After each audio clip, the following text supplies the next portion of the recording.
Il n'y a qu'à voir notre ministre des Sports, qui est ministre de l'Éducation, ministre de la Chaussure, ministre du Soutien-gorge en même temps, enfin on comprend rien. Ces gamins n'ont quasiment pas connu l'école publique.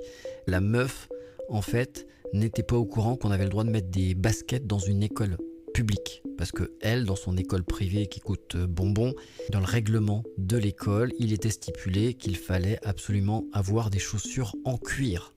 Et des chaussures de ville, pas des baskets donc. Ah, vous avez les baskets, vous avez pu faire du sport, je vois, plaît-il. Enfin bref, parenthèse fermée. Emmanuel Macron, qui fait partie de la même lignée, hein, c'est le même type de personnalité. Macron, c'est quelqu'un qui ne vit pas dans le monde des êtres humains tels que nous. Hein. Les gueux, il ne connaît pas. Emmanuel Macron, il pense qu'il peut nous faire raquer éternellement. Et Emmanuel Macron veut par exemple faire payer les patients qui vont de façon indue aux urgences. Donc si vous allez aux urgences, parce que c'est urgent, c'est un peu le but des urgences, et puis surtout vous ne pouvez pas savoir à l'avance. Alors je peux concevoir que parfois des personnes abusent, vont chez le médecin pour rien, vont aux urgences pour rien, mais en général, en pleine nuit, si tu décides d'aller aux urgences, c'est pas juste pour faire chier les personnes qui bossent aux urgences. Donc pour Macron, il faudrait faire payer ces personnes qui vont aux urgences pour rien alors qu'ils auraient pu attendre le lendemain. Donc toujours pareil avec Macron, il balance des annonces, hein, c'est pas des actes, hein, c'est des annonces. Comment on va faire la distinction entre celui qui a eu raison de venir aux urgences parce que c'était un petit peu quand même urgent, moyennement urgent, pas du tout urgent, ça me semble compliqué. Je suis peu allé aux urgences, mais quand j'y suis allé, j'ai rarement vu des gens qui sont venus comme ça parce qu'ils se faisaient chier. Tiens, je fais quoi ce soir? Je sais pas, je vais aller aux urgences. Il n'y a aucun film qui m'intéresse, allez, je vais me balader. Donc Macron, ça c'est encore un subterfuge pour nous faire croire que tu t'intéresses aux hôpitaux. Les hôpitaux, tu les as détruits, il n'y a qu'à regarder les milliers de lits que tu as fermés sous ta présidence depuis 2017, c'est une catastrophe.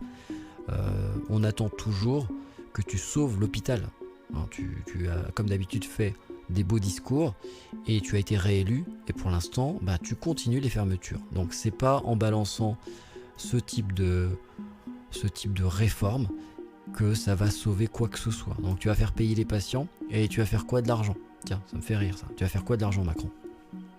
Refaire la tapisserie de l'Elysée? Racheter une perruque? Que vas-tu faire de l'argent? Ensuite, Macron nous dit, toujours pareil, hein, les gueux, faut qu'ils payent, hein.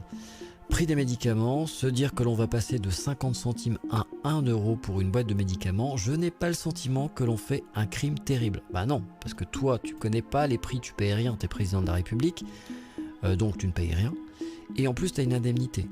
Mais pour quelqu'un qui gagne le RSA, s'il doit prendre des traitements où il y a une partie des médicaments qui ne sont pas remboursés, peut-être que ça t'es pas au courant, tous les médicaments ne sont pas remboursés. Donc si tu augmentes de 50 centimes et que des gens sont par exemple ont de graves maladies et qui doivent prendre un traitement à vie, 50 centimes de plus sur un an, tous les jours, ça fait beaucoup quand tu es au RSA, Emmanuel Macron. Mais peut-être tu sais même pas combien ça fait le RSA. Et puis peut-être tu n'es pas non plus au courant qu'il y a eu une inflation de plus 4,9% en 2023.